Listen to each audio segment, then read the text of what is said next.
why I recommend Easy Process. I have not seen a tool so far which does your UI and the middleware both in one, and with so much flexibility technically to basically use any APIs, call any third-party systems, integrate them.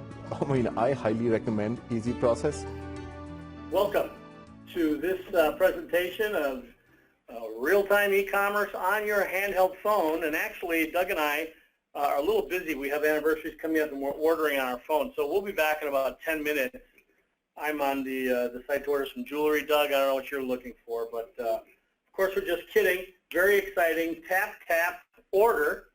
And Doug, take it away. He is an expert in e-commerce and a perfect storm in an expert in J.D. Edwards at the same time. So you have the man to hear about a fantastic new opportunity in mobile commerce.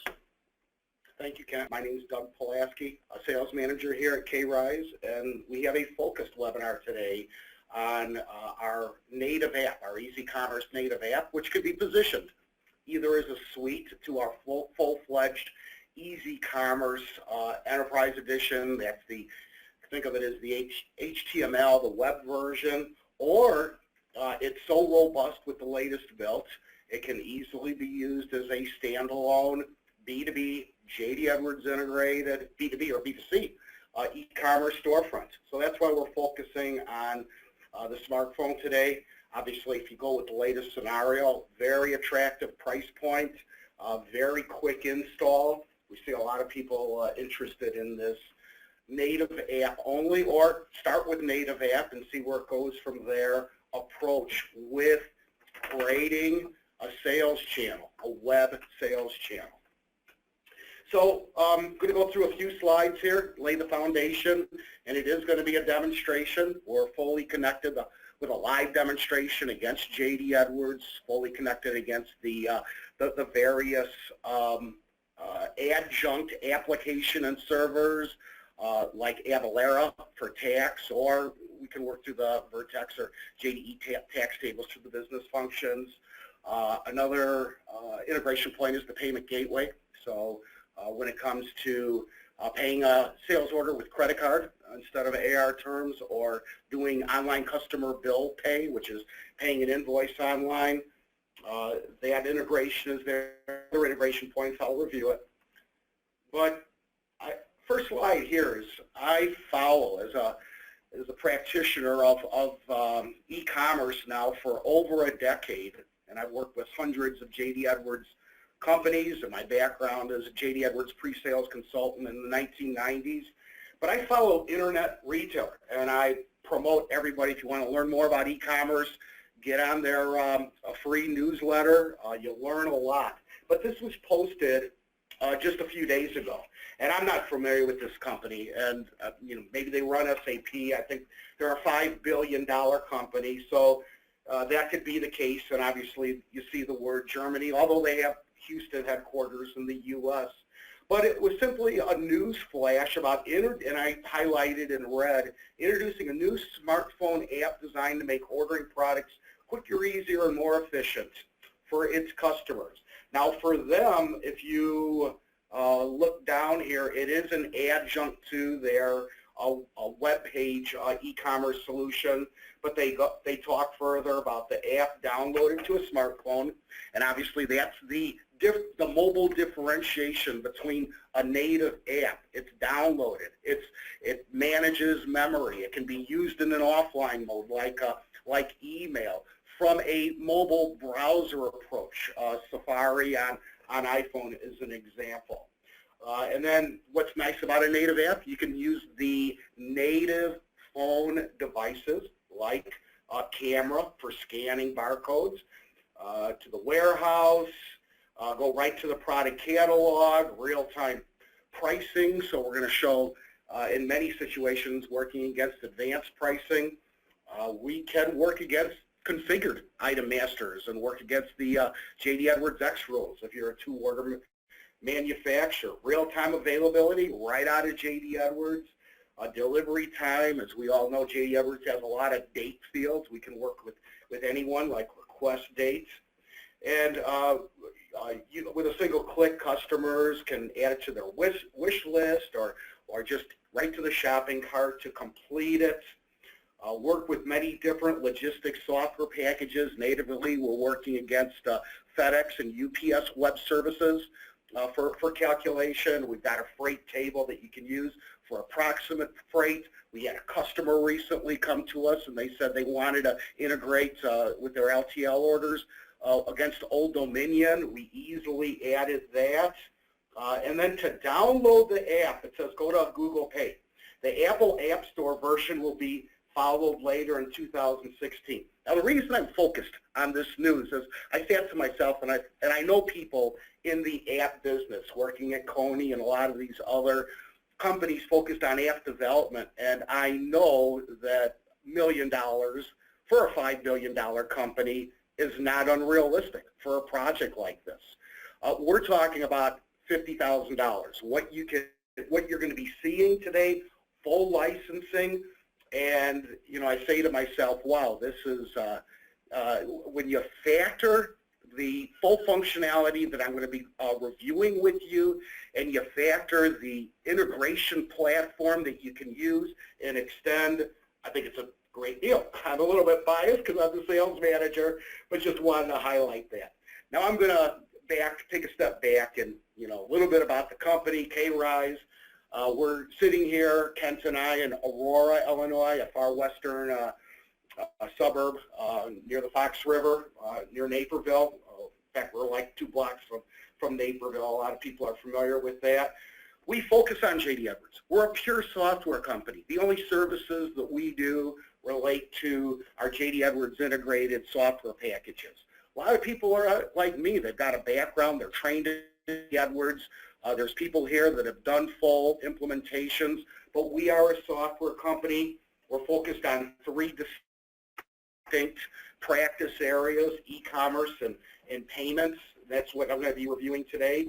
We have a vendor, buyer, requisition, self-service type solutions. We've got HR solution, and then we have many other what I simply call record, like Carolina Biological. David Lyle, who's the president of Quest, they use our software for an item master approval and crate process.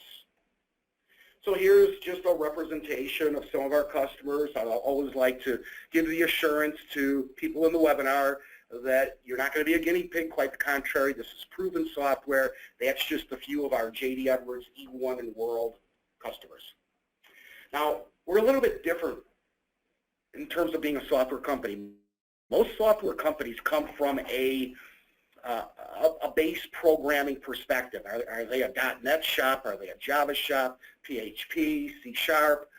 We're different. Easy Process is an enterprise application development integration platform. It's very, very robust. It's a visual modeling. There's no coding. It's the WYSIWYG drag and drop. We're connected to over 300 services, business services, beyond J.D. Edwards, SAP, Microsoft, but 90% of our business, because of our respective backgrounds, is J.D. Edwards. So it's a very modern platform, and I just want to keep it at that high level to stress the immense amount of flexibility that you would have, because there's really components to the smart commerce. There's the GUI, and we didn't take a framework approach. We're going to be touching on that in a subsequent slide. And then there's the integration portion of it. And we're doing everything through REST APIs. I'll get into that detail. This is a little bit about our platform. So we have over 300 services. As an example, you've got SharePoint as the presentation layer. Our DLLs can exist inside of SharePoint, or Salesforce.com integration. I'll actually touch on that. So we have over 300 services. You do this little gear right here is the business logic modeling, working with the business functions, the Z files, the end tables, the custom tables, 55, 56, outside applications, doing FTP out, say against the supplier. This is the workflow, how workflow is managed inside of our application. It can be very, very sophisticated. Chevron uses it at 9 levels deep, simultaneous workflow processes. And then this is what's called the web part that reflects the device. Now, we're not going to, the device for us today, it's a native app. It's going to be a smartphone, factoring the form factor. But I just wanted to bring up Easy Process because it's a huge selling point. There's no custom programming. You don't, with us, you don't get into that issue of having software that's so customized, it becomes legacy and it becomes hard to upgrade. This platform eliminates that. And by the way, we're sending this PowerPoint deck to everybody in attendance. So at this point, I want to get right to the demo. I'm kind of zoom through the slides. If you're like me, hey, you can read it in 2 or 3 seconds, but just some high-level differentiations of how we position ourselves as an e-commerce company. The product catalog, the search button, that's 85% of how people find items and put it in the shopping cart. We use what's called a faceted search engine. It's actually a server. It's analogous to Oracle Commerce. Oracle bought ATG and Endica, and Endica is the faceted search. It works now for us. We integrated against the SRP CAT codes and Customer Master to create like category code to create personalized catalogs, but it creates the product catalog automatically. And then the native app, where it's a very open architecture, and then the platform Easy Process. That is a competitive differentiator. We completely rewrote all of our applications, being e-commerce and Easy Pay 9 months ago. Easy Pay, especially the fact of the security issues with PCI compliance out there, we're going to touch on that. And by the way, that point is very, very important. When you think about what Oracle is doing with their iPad and smartphone apps and what we're doing. We're an Oracle Gold partner, as I showed on the other slide. And so what we're doing is we're filling white space. JD Edwards doesn't want to get into the credit card. They expect that from us and really 2 other companies out there in the marketplace to fill that void. So this app does not intrude. It's full e-commerce. It's the shopping cart look and feel. It's you know, working against PayPal or CyberSource, which is connected to your merchant bank. So that's functionality that, from my understanding, from the people that I know in Denver, they don't plan on going there. But a little bit more about the Solr faceted search. Solr is open source, unlike Endica, and basically what we do is we take the data and we make it intelligent. You don't have to create this manual product category and subcategories underneath it and manually. That's old school. If you see websites like that, it's they're not up to date. If you go into Best Buy, they're using the Solr faceted search engine. So when you type TV and you see all the facets, which are product attributes like brand and size and price point, and you can drill down any which way, and it's real dynamic, and you can refine upwards if you wanted to, or type in a wash machine and see a completely different set of facets. That's all automatic. With the search button, excuse me, with the are being intelligent, autocomplete, auto-predict, spell check, synonyms built into the search bar. That's what Solr does. Sears uses it. Even the top 3, what I call the big e-commerce packages out there, 2 of them use Solr. So of course, Oracle Commerce, and top 3 according to Gartner, and the top 3, you know, IBM WebSphere Commerce, Commerce Server. Actually, it's Commerce Server is the suite. They use Solr. SAP Hybris uses Solr. So you're getting a very modern look and feel, and this is our admin. So we simply create a data import routine from your item masters, from your marketing servers, where there might be the images. Maybe you want to use the description from the marketing side because the description in the item master is too employee focused, and you work it from an administration perspective. And this is an example of a customer. So Snyder Paper, Hickory, North Carolina, they're a world customer. They deployed this We work with a number of deployments for SaaS deployment or hosted deployment, and for them they selected Rackspace. We work closely with Rackspace. We also have a contract with Microsoft Azure. But you can always tell a faceted search engine because, once again, this is dynamic. The catalogs, it shows in parentheses the quantity, and you can drill down. Here's another one of our customers, KMC Online. So along with the left side navigation, you see I'm Best Buy in that. They said, hey, show our code 1 values in a tab. So once again, how the GUI is constructed. And then, of course, the credit card piece. So our credit card engine, Easy Pay, we have many use case scenarios. It can work for CSRs. It could work from inside of the P4210 or Power Forms here. It could be a collections for back office, finance and accounting, customer online bill pay. That's what I'm going to show you today from our native app, and of course, e-commerce enabled. And it doesn't have to be our e-commerce. If you've got Magento or other packages like that, no problem. And so this is our credit card engine from inside the P4210. It's triggered off, well, you define what it's triggered off. Usually it's payment terms. So you change the payment terms to CC or C1 or whatever your credit card code designation is, and after entering the line items, the payment pad comes up. The particular focused on the sold ship, so these are tokens. It's stored at the gateway through tokenization. These are the tokens. If you want to add a new payment form, you do that there. I'll review that. And with it's full order to cash, so we manage many times credit card from an order crate. It's just the authorization. Maybe you've got a UPS scale creating the freight line at the shipping dock. So it's kind of like Amazon. They don't settle. They don't do the capture portion of the credit card until it's down to the penny at the invoice level. And usually our customers do the same thing. Then once it's settled, whether it's ship update or ship confirm or invoice, then we update the other tables, making it a complete system from the context of order to cash. Now let's talk a little bit about the integration portion of this native app. So this is our architecture for easy commerce. And for native app, we only need the integration portion. That's why we can attract,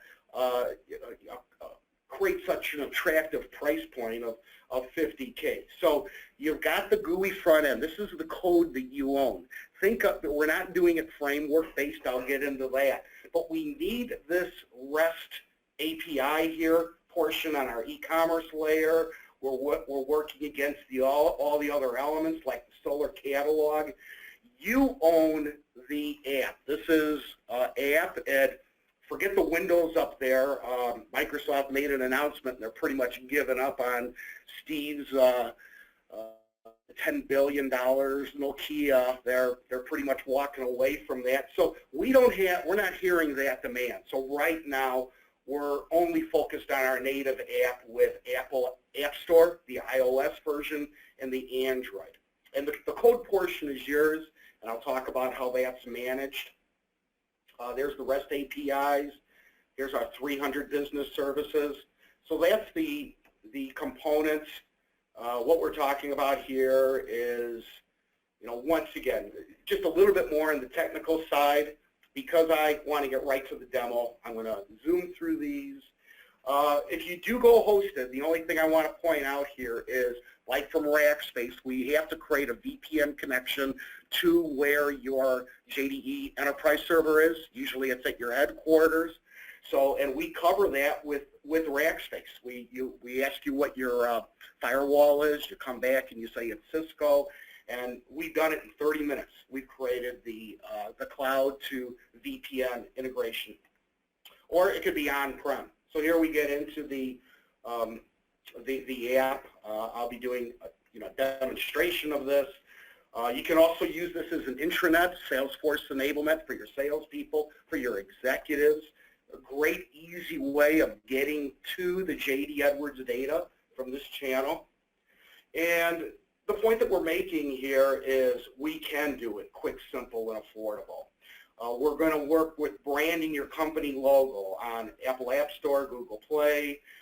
People simply prefer. I'm an e-commerce expert from a personal perspective. I mean, I buy online, and I'm not even going to get into my wife's buying habits online, but let's just say we're a household that does a lot of buying, and I've compared browser apps, whether it's the retail stores for Carson's and J.C. Penney's. How quick is it when I go to Penny's to grab a coupon, a $10 off, $25? It's always easier on the app. And that's why native apps are very, very strong out there in the mobile marketplace. So we're going to be touching on, and this is, I'm going to be sending this to you, the speed factor, the GUI, the integration, the solar faceted engine, a quick 3-week implementation down here. You own the code, the different user types, and once again, the second component is the Easy Commerce toolset. I'll actually show you the rest of APIs. So we see, some use case scenarios. Companies liking our base functionality, but they have custom requirements. So they want turnkey. They come to us and they say, hey, can you extend it out? Next slide will show some examples. Or base functionality is fine. Turnkey, in 3 weeks you'd have a solution. Or you like the base functionality but have custom requirements, and you've got in-house app developers, or you've got your own third-party app developers. I like to think we have ace app developers in our development team, but if you wanted to do it yourself, if you wanted to take full responsibility for publishing it yourself, we address all these different scenarios. Now let's talk about what I meant a second ago about not basing our approach on a framework. Now this is a sales guy calling, but bottom line is this: an Apple App Store iOS code is called Objective-C. That's the code name. With a Google Android app, it's Java. It's Java code. So if you want to work with app development or app maintenance, what you do is you download an interactive development environment. It's free. You go to Apple and you download Xcode, and that's where you create and you maintain. Google, the same thing with an IDE, Eclipse, Android Studio. Then it gets down to, do you want to use a framework, and there's free open source frameworks, or do you want to go with a proprietary framework like Oracle ADF? And I'm not going to draw conclusions. There's pluses and the minuses. I'll make one statement. I'm close with the service providers down in Australia. The big ones are Fusion 5, Red Rock, Endeavor, and Myriad IT. I won't say which person I talked to, but they said they want to create code themselves because the Oracle framework, just one little thing they mentioned, and that's the date format. And they said they didn't build in the flexibility. But there's a lot of advantages. This is one Google regarding, do you go with an Oracle ADF framework, which we don't, or not? And they noted the pros here: quick development, rich UI components, you reduce redundancy. The cons: heavier, maybe the GUI. The bottom line is a framework. Everybody says the same thing. A framework can do what you can also do with just Java EE, Enterprise Edition. So you can get Java Enterprise Edition and take it from that approach. So it's up to you whether you want to take a framework approach or Bootstrap or jQuery. We're not doing a framework approach. And then, of course, think about the app code itself. You put it on virtual or physical servers. It's not on our data center. It's deployed on the Apple App Store or the Google Play Store. There's a lot of considerations, guidelines, tests. We manage all of that for you. We'll work with you on the logo design, and we'll get it published. Now, the contract's going to be in your name, the actual Apple and Google contract, but we'll do the technical side. So this is, and it's all part of our annual maintenance. And hopefully you stay on annual maintenance with us. You have to be on for the first year, but and you see what we're doing here. So there's a lot of considerations. What geographic area do you want to cover? You know, the terms page where you say I agree and things like that. And what I'm saying down here is taking this approach of not doing it within a framework. We see a lot of companies liking that because you can define the customizations. In other words, if you want a page on the app that says contact us with Google mapping to it, or you want to work against work orders, or it's for your salespeople and you want to enable, you know, them viewing commission fields out of JD Edwards or Salesforce.com, or that, you know, logistics provider I mentioned as a real life scenario case review. You can do that, and you can work through us. You can work through your own developers. So why are we taking this? And I'm going to be honest. A year ago, our GUI was based on a framework. It was based on our easy process. But we got involved in projects, not necessarily app projects, but like Christie's. Christie's, most people don't go into their showrooms, the New York, the London, the Hong Kong showrooms. Most people now bidding on a Christie's lot, they are doing it from My Christie's. It's homegrown. Christie's is 100% E1. Those lot items are set up as 4101s, and the invoices are invoices. And so they needed a company. We were the only company to do a successful proof of concept. And once again, that's the beauty of cloud, is we have those environments there. We create the VPN. They couldn't believe in a day we worked against. In their words, they're heavily customized. You can imagine Christie's doesn't fit a specific vertical. But this is an example of, you know, working against the invoices. And we're doing this at many other projects. That's why we came back and we did an analysis about 7 months ago and said, why don't we take the same approach with the app? Why should we use our easy process framework for the front end? Let's just make it base. So here, by the way, these are Christie's case study examples of get sales registration by account number. There's one dealing with bid activity by account number. So this is what's called the REST service contract, the specifications, the details. And I talked about Salesforce.com, and I'm only showing this because you'd be investing in a REST integration engine with this $50,000 investment. And to me, that's huge beyond the native app and what you can do. So here's an example, and we're Salesforce.com developers, so we do this in front of people many times. We go, okay, we're connected to your JDE test environment, and that's why I kind of hid some of the data here, because this was an actual case study. So let's create REST APIs inside of Salesforce.com for address book integration, and that's the companies over here, and JDE sales orders, and that's down here, inside of Salesforce.com. And we do this in front of people. And once again, using easy commerce and the ability to create a REST API, it's all, like I said, it's all visual modeling. You work with the verbs and all the details and the parameters against JDE. And so on the Salesforce.com, they got something called Apex Classes, which consumes, that's the part of Salesforce.com that consumes our REST service. There's also something called Visual Force Pages, and that deals with the UI side of Salesforce.com. And I'm just showing the code here. We're adding a line to get item description. So if we look back at the previous slide, let's go back here. You can see we're pulling order number, item number, unit price, quantity ordered, and estimated price.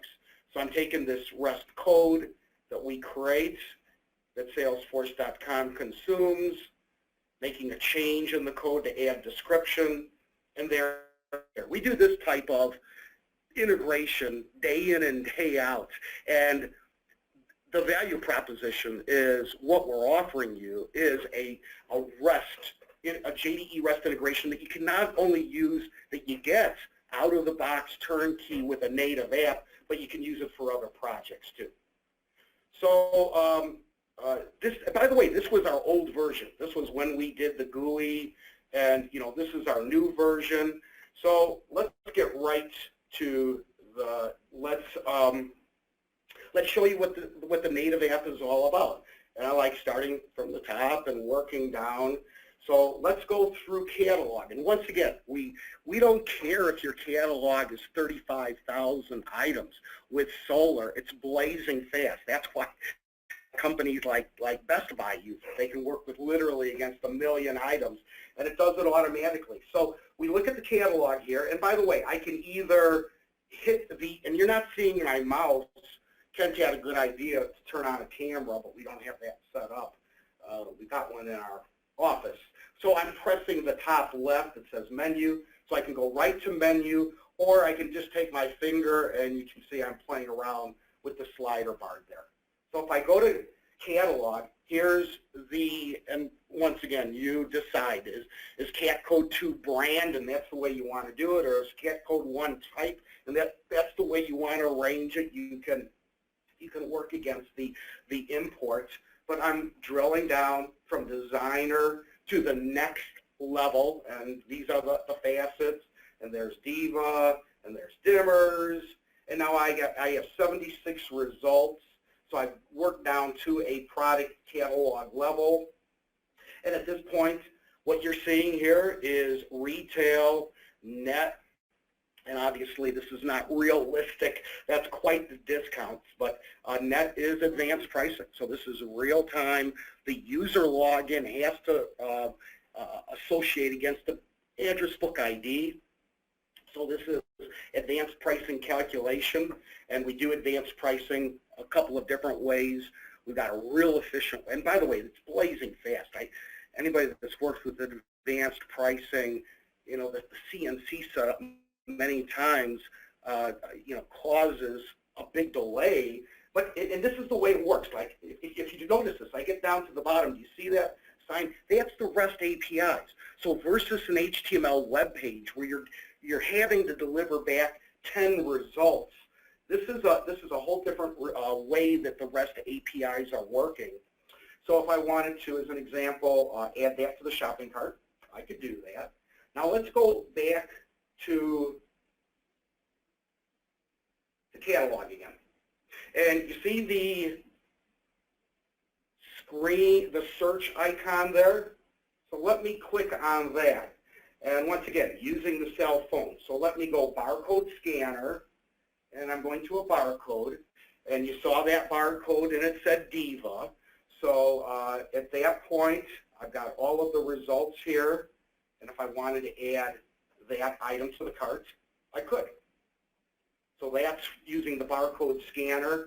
I can go back here, and at any point in time, I could be at this level right here, hit the scanner. Now I'm going to, we can work against description and item number. It does wild carding. It's very intelligent. People tell us the Solar search engine, when they get into their part numbers with hyphens and that, it makes it so much better because it's intelligent. It'll do like a suggest. So there's an item. So that's a barcode scanner going right to that ABC01. And think back to the first slide with that company, you know, citing what I'm doing right here as being a big deal. And you know what? It is a big deal. It's functionality, and for your customer set that is into smartphones, and you know, I hate to say that it's a particular age group, but the fact is the millennials out there use a smartphone for everything. So I added a couple of items. I drilled down all the way and added it. So let's go to the shopping cart. I'm in the shopping cart right here. I can come in and change this to a quantity 5, and you can see the quick processing. So the extended price is now 5 times $45. I could delete items, or I can go through a checkout process. So this, and the look and feel, if you want it to be a little bit different or even a lot different, that's the customization. So we got this sold. We're working against the address book logic. So this particular 4242 profile could be a purchasing agent with 4 locations. This is being picked up from the address book that we import into ours, so we don't have to do a round trip. So I'm changing the address book on there. This is the web service I was talking about. So this is actually going out, and you need weight values. So this won't work. You need to go and calculate against your contract on a UPS or FedEx server, you need the postal codes, which we've got, the branch plant and the ship to that I just showed you. And then the other things, you need weights, and you can even get a higher level of calculations with volumes. So that's, or like I said, you could just work a table, or we can integrate against something else. PO number, so let's type it in a webinar. PO 8877. Okay. Request date field. So maybe you ship the next date and this isn't even relevant. I'm putting it in there. Or maybe there's other dates or other fields. Or we don't have it in here. A good example is, hey, we want to capture header level comments or even line level comments. We could do that within the context. If you've got those unique requirements, that's the customization, and we can do that. Now you see the order payment. So once again, this is where we really separate ourselves from what JD Edwards is going to do, because we are a payment application, a PCI payment application company. So rather than AR terms, I'm going to type in, I'm going to say that I want this to be credit card, and I want to place the order.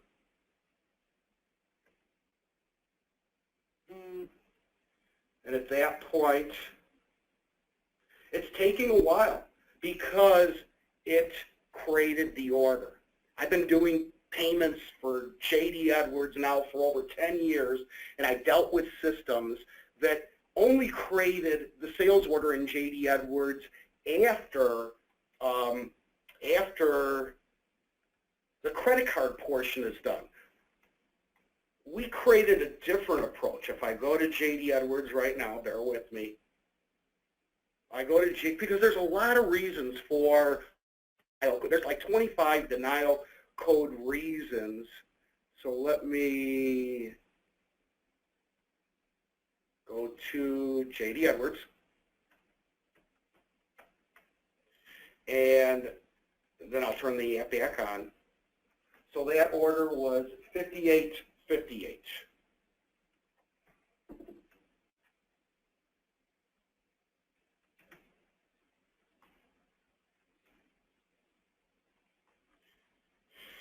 So you notice the hold code there.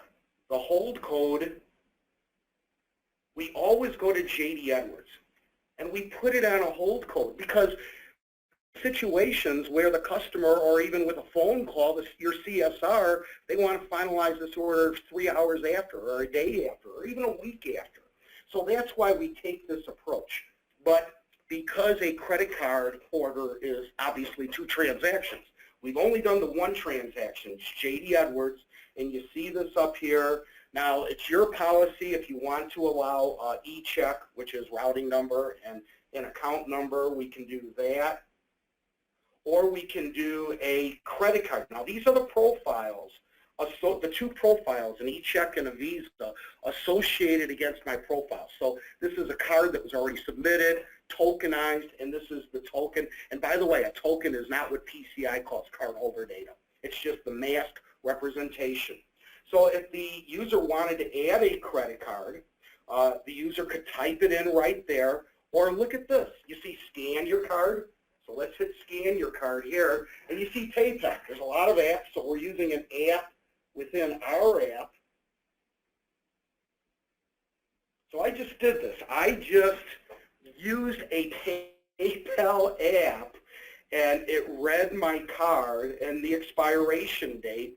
The security code, you cannot pass that. That's a secondary security measure, and it always has to be entered, and everybody I know realizes this from your shopping trips. So I do a 1, 2, 3, and I do done. Now I've got to give it a name, so let me just give it the name Doug DP. My name is Doug Pulaski. So it's MasterCard Doug DP. And so what we did just a second ago, and this is live, we're pointing to CyberSource, but we work against 9 payment gateways. So we take an agnostic approach, PayPal, Moneris for the Canadian customers, Bank of Montreal, Adyen is a new one out there. We have like 9 gateways. So They're all supported. The APIs are there. But they went to the gateway. It was tokenized. And think about the PCI implications. PCI, your liability is when you ask your customers for credit card information. This is an app that they have downloaded to their own device. You're completely out of the picture using a scanner like that. So I could delete that if I wanted to and just put the pay amount in here. And by putting that pay amount in there, what we can see is I have a remaining balance of 0. I can tap here to pay. So now I got an authorization success. Either you're going to get authorization success or authorization denial. And there's the order right there, 5858. And there's the details. And there's the further order line item details on the order. So this is in J.D. Edwards, and if I was to move this out of the way and do you see the hold code's released. So now it'll go on to order pick or whatever your sales order activities rules are and go through it. And then once again, we manage the settlement portion, factoring freight and tax, and then the batch AR update portion. That's the slide I showed you, updating the FOB 311, etc. fields. So that's the catalog. Let's talk about MyList. So the catalog, the Solar created catalog, let's say you have an item master of 15,000 items, but you wanted to create personalized catalogs. And maybe it's the way you do branding or divisions or geographic or branch plant reasons. And so we can create any number of personalized Solar catalogs from the master, and we use a customer master category code to do that. Once again, all automated through indexing. But let's take an example here of MyList. So MyLists are, and let's go back here, so it's MyList. They're favorites lists. So it could be items that they order repetitively. Users can create any number of favorites lists. You can deploy lists to your fields. So think about how nice that would be to complement the catalog, is using your BI and reporting tools to send your users, here's your top 20 items that you ordered 3 years to date out of our reporting system. So you can send these lists, and I can either add all the lists to the cart, or I can do it selectively. There, I'm adding that 5 there. And if I go to the shopping cart, there's that one item from the list. If I go back here to my list, and I say add everything to the list, so I'm doing all. Now if I go to the list, or if I go to the shopping cart here, what it did is there was 5 on the one, and I added that the first time. So it concatenated, made that 10, and added the other 2 items. But as you know, I could finalize the order right now quickly, like I just did a second ago, or go back to shopping. So that's my list. Sales orders we reviewed, and when I bring up the sales orders, we have filtering. So if I wanted to, as an example, just bring up 5858, and that was that webinar PO 8878. So if I wanted to, order number 5858, and I can apply that, because we realize there might be a lot of results. And so users need to filter. If I wanted to filter a different way, if I wanted to filter, say, by PO in the word webinar, has to be in the PO. Now, and you see that there. You're seeing webinar, it's in the PO. So you can do any type of filtering like that. And you can even do the sorting. So you got the sort feature on the bottom right. And let me move this over. So you've got the date, the order number, the PO number. So let's continue on. Price and availability. A lot of times people are simply going to want the app. And once again, I could do the barcode feature on here if I wanted to, or I could just say I want to know the status of item 1001, and we do a find. And once again, you know, you decide if you want us to show, in this case, we're only showing advanced pricing, which is net pricing. If you wanted to show list price or base price in here, that's a processing option. That's not even a change. Availability, show it as a calculated number or show it as a condition. So we can, if, as a condition, if it's a positive integer, it's in stock, negative, out of stock. We can even look at, you know, on order and look in your outstanding POs if you want it. And down here, if you wanted to show availability across branch plants or just default to the customer master branch plant, those are all processing options. In this particular case, we're saying bring up 2 branch plants, D30 and M30. But once again, I can't stress how this is such a time saver in terms of reducing phone calls.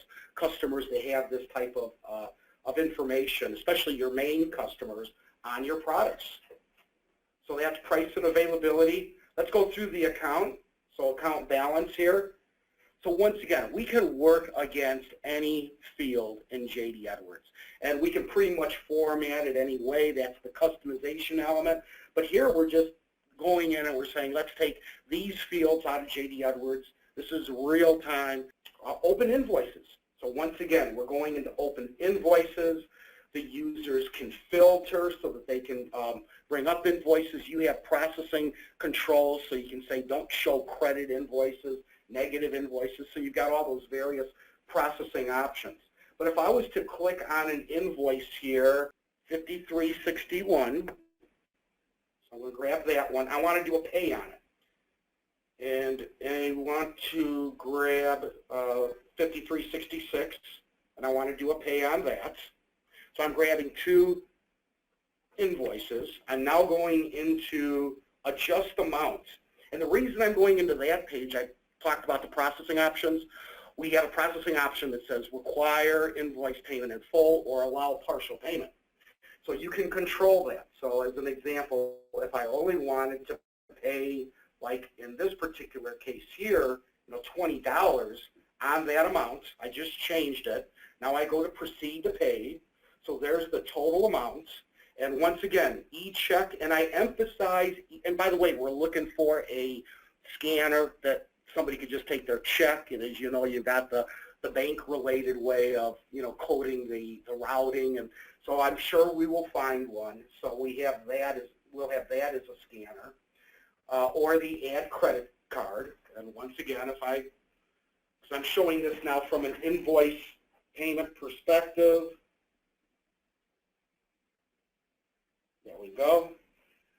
So it scanned it. I could come in here and say 1, 2, 3, say done. And this time I'll put my full name up there, add it. And what we're actually working against the payment gateway. It's stored in their vault, tokenized. And as you can see here, MasterCard Doug, you're seeing the representations XXX with the last 4 numbers. That's simply the token. That's not cardholder data. So all of the, and by the way, all of, with adding a credit card, even from our web version of the software, we're doing it through a hosted payment page. So everything with cardholder data with our credit card engine, we're putting it all at the payment gateway. Payment gateways right now, you can do what's called an iframe browser redirect. So when the customers are entering it, we used to do it, our old version, on a web form that was associated with our software. We'd encrypt it, take it to the payment gateway. We're not doing that anymore. Your customers are entering it, even our version inside the P4210. So we have this here now, and once again, I can split the payment across. I can come in here and I can hit tap here to pay. And so we're finalizing it. Now an invoice is different. An invoice, it's already gone through the invoice status. So we're doing the batch AR updates so that when I get the results here, payment receipts, and what we can see is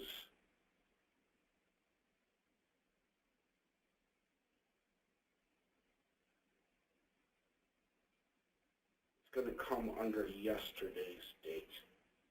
I don't know why I'm not doing a sort.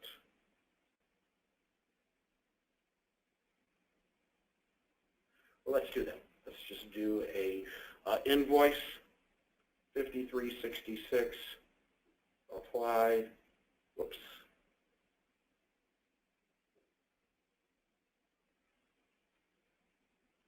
Um, 5361.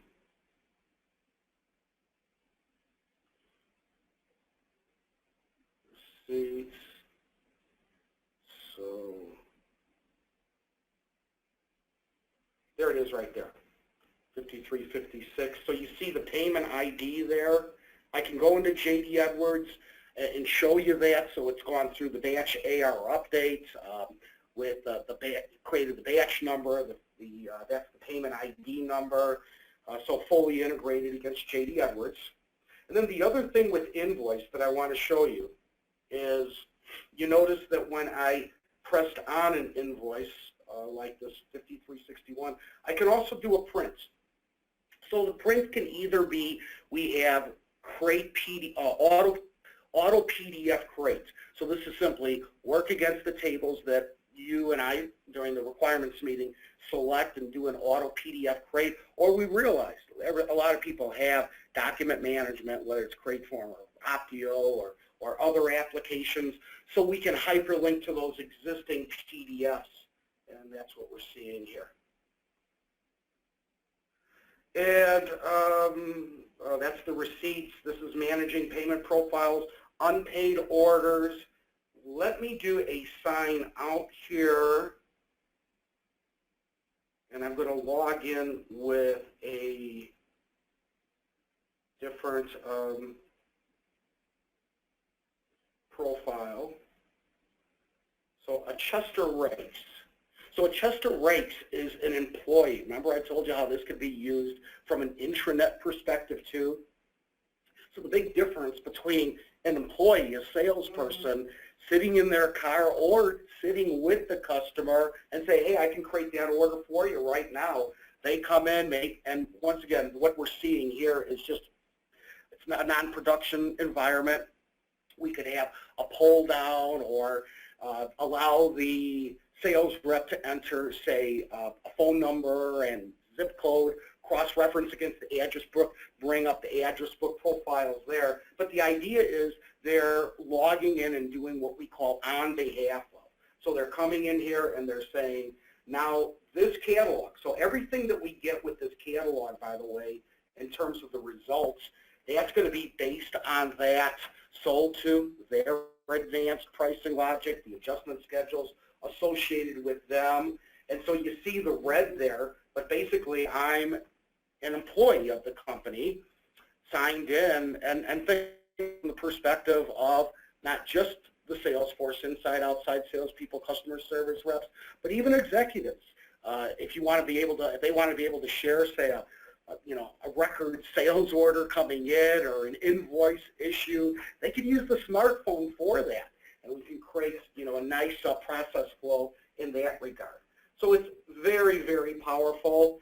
I'm approaching. Kent, do we have questions? Yeah, we have two folks just asking about versioning, that they're not ready to go to 9.2. Okay, and that's an important point. We work against any version of JD Edwards.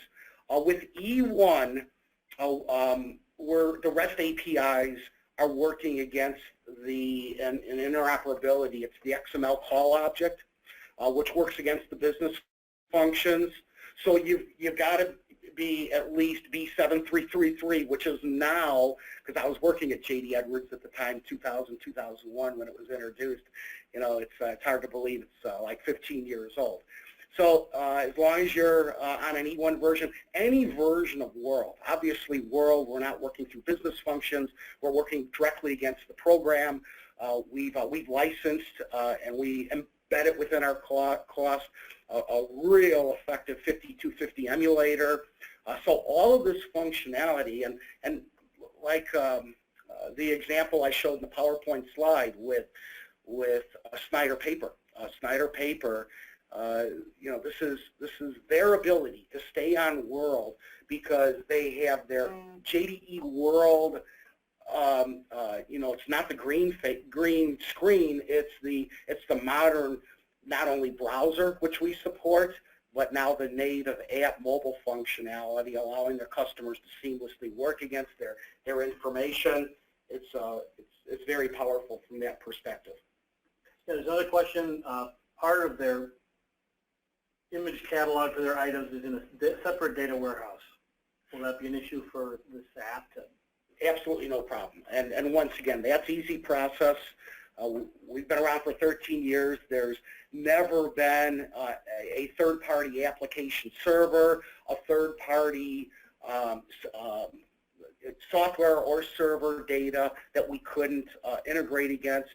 An example of what is one of our customers. They've got a 3PL and they wanted us to integrate against the pro number, which is the tracking number, and they wanted to pull in the bill of lading information from that system both into the emails and the notifications. And by the way, that's something that I didn't show here. Think about what an app is when you separate it from a browser. It has that notification for order crate, order ship with the tracking information. And I didn't show that because we're really limited on time. It's like half and half between PowerPoint and the demo. But this is a webinar. I didn't get into deep into J.D. Edwards or these other examples. I showed the one example with Salesforce.com. But we would very much love to engage you on your specific projects and talk about the potential value proposition, the potential fit between what we have, either with just our EasyCommerce native app or our full-fledged version. Thank you very much. I realized I covered a lot of ground here. We're real excited about the project and, or I should say our solution, the way that our native app project evolved into being full-fledged and production ready. And you'll see an email from Kent and myself on possible follow-up from a one-to-one perspective. Everybody have a great rest of the day. Bye now.